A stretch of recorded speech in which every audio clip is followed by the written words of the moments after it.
Well, Dad said the other day that he thought somebody stole your car. He didn't know who was inside it. It looked like there was... I had my big hood on from my sweatshirt. And yeah, I think he did. He thought, well, who is that? But I don't care because I was warm.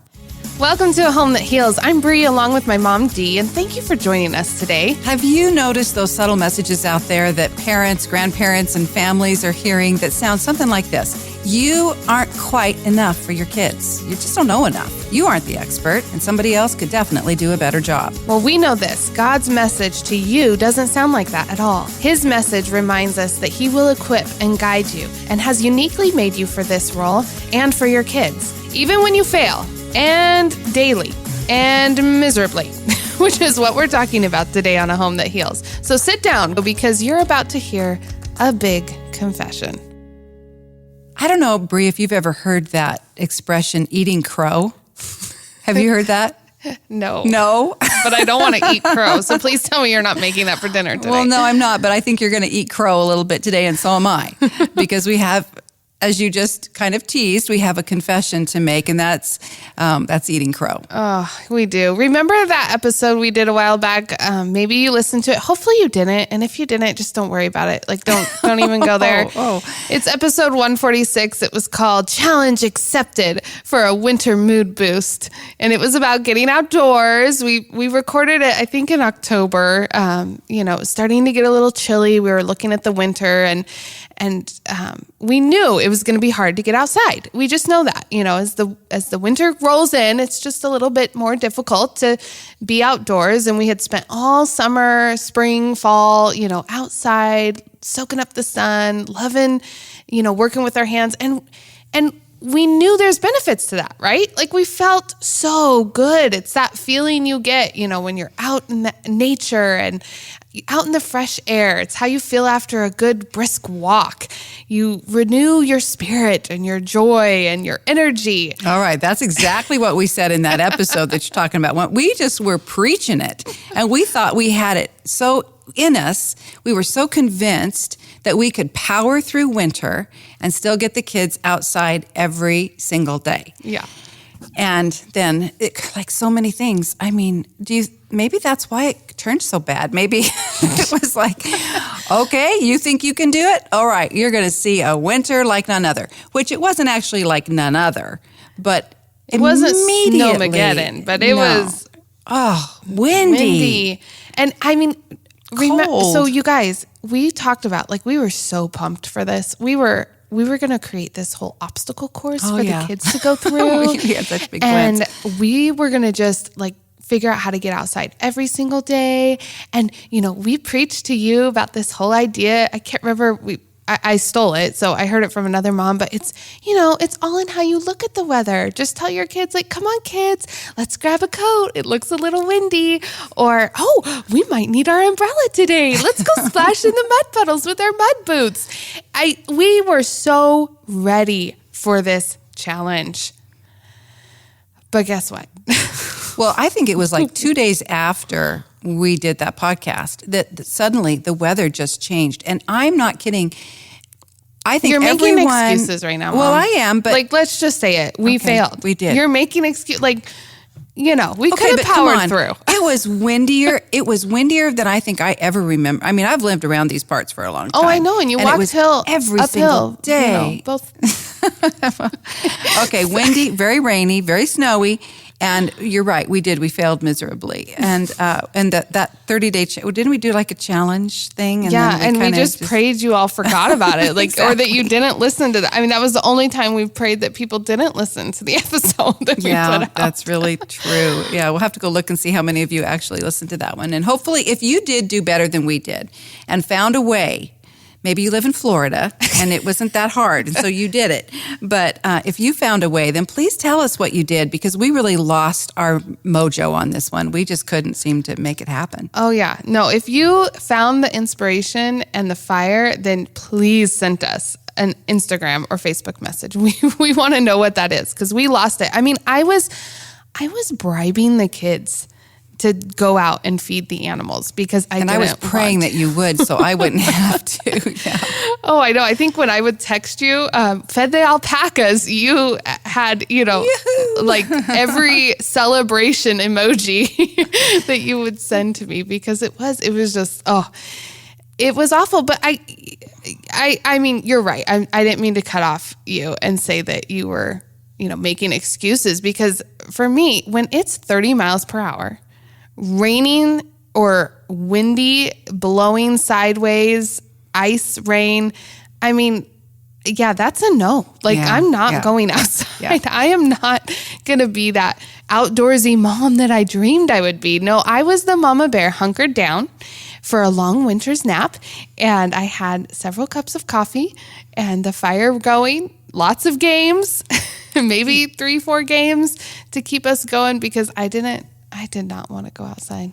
But the sad part of that is we do live in a climate. We get the 4 seasons, which is wonderful. Some of you don't. And I always hear people say that I talk to friends in the South that say, yeah, but you have the 4 seasons. And that is wonderful. But in that mix, there are some days that are just awful. Long. Mm-hmm. They feel so and dark long. and awful. But we can't deny the fact that being outside is so good for us. And I don't know how we're going to be better next year than we were this year, because we're just telling you, we need some ideas.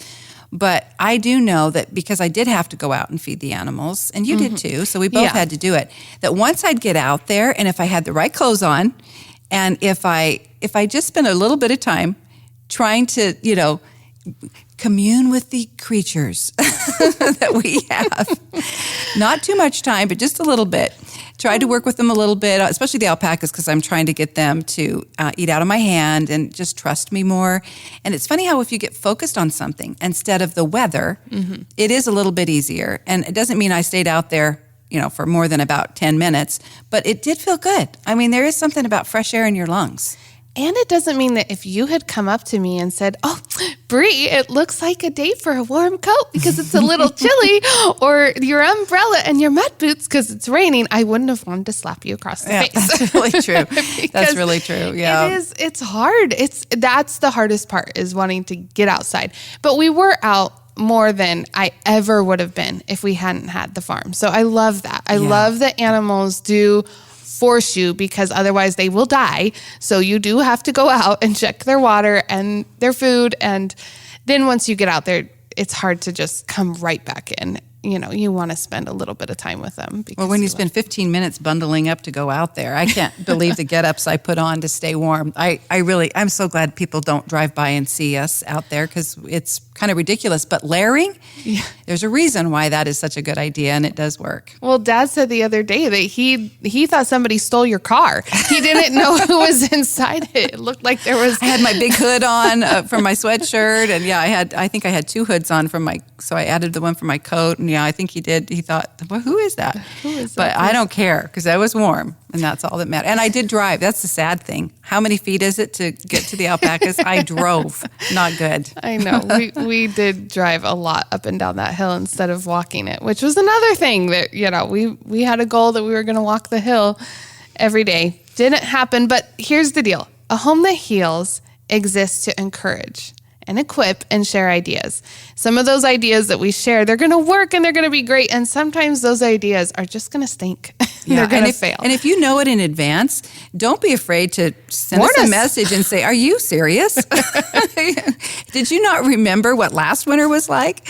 Anyway, we love the honesty. We like the feedback. And we love to hear from you. We do. We love to hear your ideas. But 2, don't be afraid to share ideas that other people might think are crazy and other people aren't gonna jump on board with. That's okay, because what works for us might not work for you. And what works for your family might not work for others. And I just sat here and I thought of every kind of mom that could be listening, because maybe you are the mom. You listened to that challenge and you said challenge accepted, and you did it every day. You got outdoors through the winter.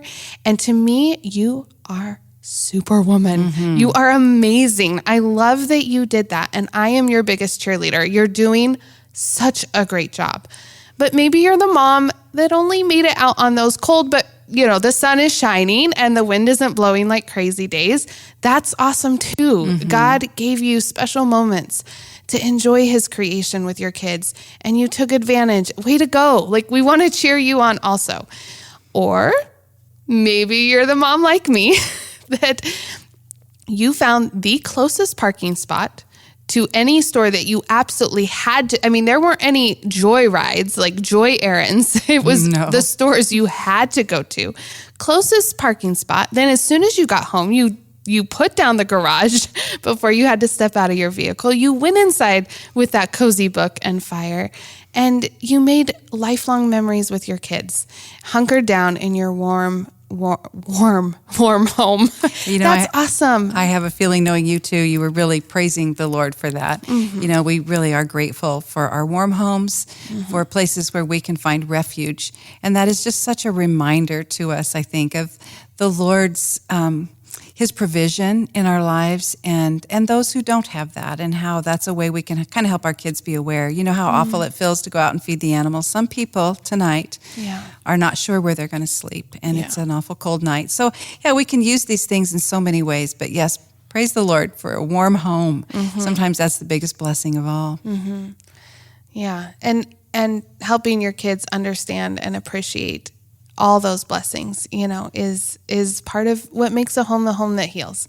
Because when we have gratitude and thankfulness in our hearts, we're able to enjoy the good gifts that God gives us, even in times of lacking, even in times when we don't, there's a lot of things that we need that we don't have. We can still be grateful and thankful because we look around and there's always blessings that he has bestowed upon us. So true. Amen, sister.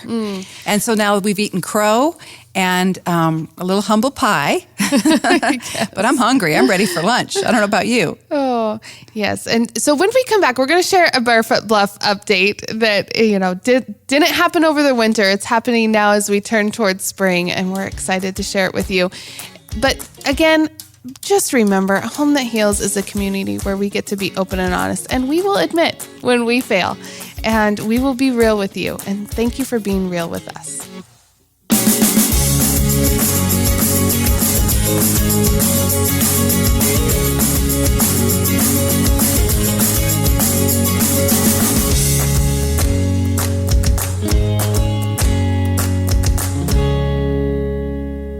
Now that the weather is getting a little bit better, it's been fun to get out and work with the horses. And we are so excited to start doing some new challenges and setting some goals with them. And one of those is we are going to do a trail competition with Ruby. She is our 7-year-old mare horse. She is such a sweetheart. And so you'll have to hop on Instagram and see some pictures of her because we love her.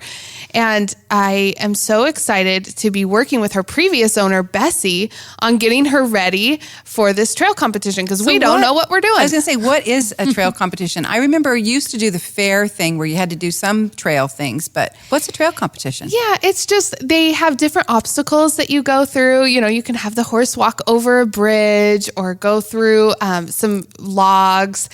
I don't know, to be honest. This is the first one I'll be going to, so I'll have to give you an update afterwards. But it's just different challenges to see how well your horse trusts you and the communication you have with your horse. It's not quite like showmanship where you're, showing off how they look and their skills in the sense of trotting and all of that. But it's more brain work, really, of different encounters that they might find when they're on the trail, if you're out trail riding. So we went and we met with Bessie, who used to own Ruby. She was willing to meet with us and talk with us. And it's one of my sons is the main one that's going to be working with her. And so I just was standing back, listening to them work. And I thought this one tip that she gave him was so good in just life, and I found that with horses, there are so many life lessons that we can learn when we're working with them. And so we were standing there and my son was holding onto the lead rope with Ruby, and Ruby kind of kept perking her ears up and looking away. We're in a new area and a new spot, and she was just kind of looking at different noises or different, shadows or images, people that were walking by. And so Bessie reminded him that, having her attention is absolutely key. If they're not paying attention to you, you mean nothing to them. You have no relationship. You have no control. They are telling you, hey, that over there is more important than you. And you need to, expect that she give you respect. You need to demand that in a loving way, but you need to demand that she pays attention to you. So when she tries to look away, just kind of jiggle on that lead rope and remind her, nope, your attention needs to be right here. And when you have her attention, then she is focused in on you and what you're asking of her, even if it's just to stand there. And it's safer for her if her attention is on you.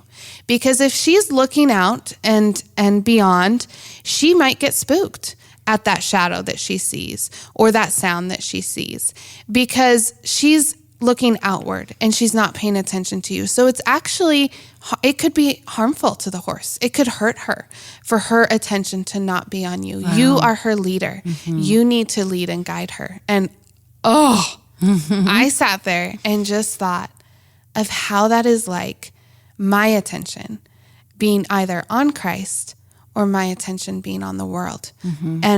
And like we've been talking about, the scary things that are out there, the boogeyman, the real things. These aren't, some of the things Ruby was seeing were pretend, and shadows or things, but some of them were very real. Just like some of the things I see are real. And yet, when I keep my eyes on him, when I keep my attention on him, I can filter it all through his wisdom and his grace and his peace. And he deserves my attention. He deserves my respect. He has earned it. Yeah, he is worthy. Oh, that reminds me of that old hymn. Turn your eyes upon Jesus, look full in his wonderful face, and the things of earth will grow strangely dim in the light of his glorious face. I love that old hymn. I've always loved that one. And so, let's remember to turn our eyes upon Jesus. It is a scary world out there. Horses, they fight or flight. That's the way they operate, unless they trust their master. And so we need to do the same. Oh, amen. Thank you so much for joining us today on A Home That Heals. And again, we love to hear from you. Please make sure that you're subscribed to the podcast. Please share it with your friends. And then reach out to us. Send us your messages from Facebook or Instagram on what you're doing in your homes to make it a home that heals. A Home That Heals is produced in partnership with 89.5 KTSY. To find out more about them, go to ktsy.org.